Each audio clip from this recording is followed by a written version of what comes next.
Dawnn Karen has been dubbed the dress doctor by the New York Times. While in grad school at Columbia University, Dawnn combined the worlds of fashion and psychology to become a fashion psychologist. I love this. It's awesome. I should have went to Columbia so I could have made my own career.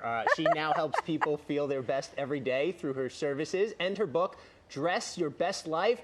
Welcome to New York Living, Dawnn Karen. Thanks so much for being here. Thank you. Thank you for having me. Absolutely. Clearly dressing your best life over here. Yes, you know, you got to show up and show out. Show up and show out. Was fashion always a part of your life? Yes. Coming up? From Barbie dolls, like I've always cut up clothes and like put them on. So, yeah. Okay. Okay. Dress doctor. Yeah. Founder of the fashion psychology field. What is it exactly? Yeah, so fashion psychology field is the study and treatment of how color, image, style, and shape affects human behavior while addressing cultural norms and cultural sensitivities. That's me putting my professor hat on. I like it. I like it.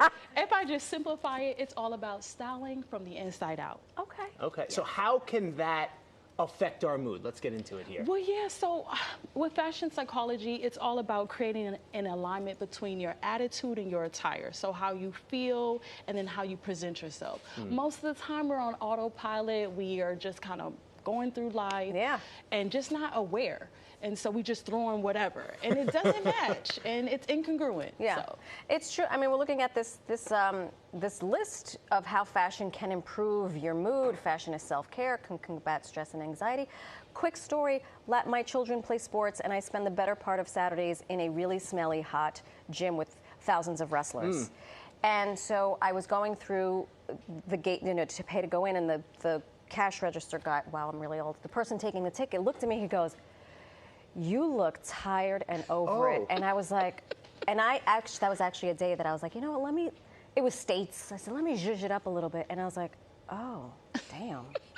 And my fiance, again, who loves me, he's like, but you do look a little tired. And I was like, you're all fired. So here I was thinking, I put on jeans. Normally I wear sweats. Right. I thought I was stepping it up. What do I do? Well, ignore them? Well, yes, you can ignore them, but the feedback, it's all about dopamine dressing. So that's what I would tell you. So when you're feeling like crap, what you do, you dress it up, and it's all what matters is all about how you feel, not about others. All right, wait, help me with that, because I was looking in my biology textbook from high school today. Dopamine and serotonin from my clothes. What are those doing here to me? So when you dress to get high, if you will, so you're dressing to optimize your mood. So you're being really, really intentional, and it releases the chemical dopamine in the brain. And then the opposite of that is when you're dressing down, it releases the serotonin, so you're like zen. So that's when I put on my sweats at home when I'm ready to go to bed. And dopamine, you put your leopard print, your bright colors on, and you know, dress it up.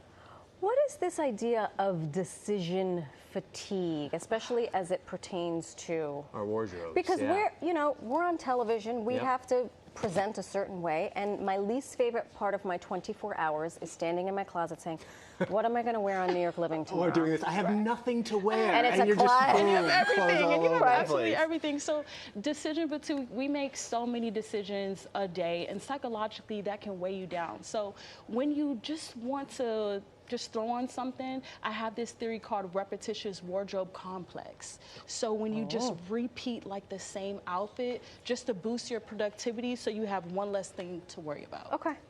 Well, listen, I finally got a dress back from Joe's closet. I'm a little that he nervous borrowed here. A couple. Can you walk us through? I stretched out the sleeves. Some Sorry about that. Some of the stuff that we have here? So patterns, so these beautiful patterns. This is all about dopamine dressing, because it'll not only have an effect on you, it'll have an effect on the onlooker. So it's a double whammy. And that's a pattern. And that's pattern. Patterns. Also, we got to consider fabric. So how the fabric makes you feel.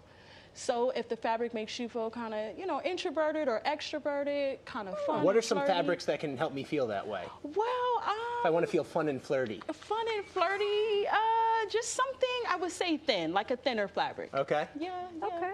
Break out my silks. Please.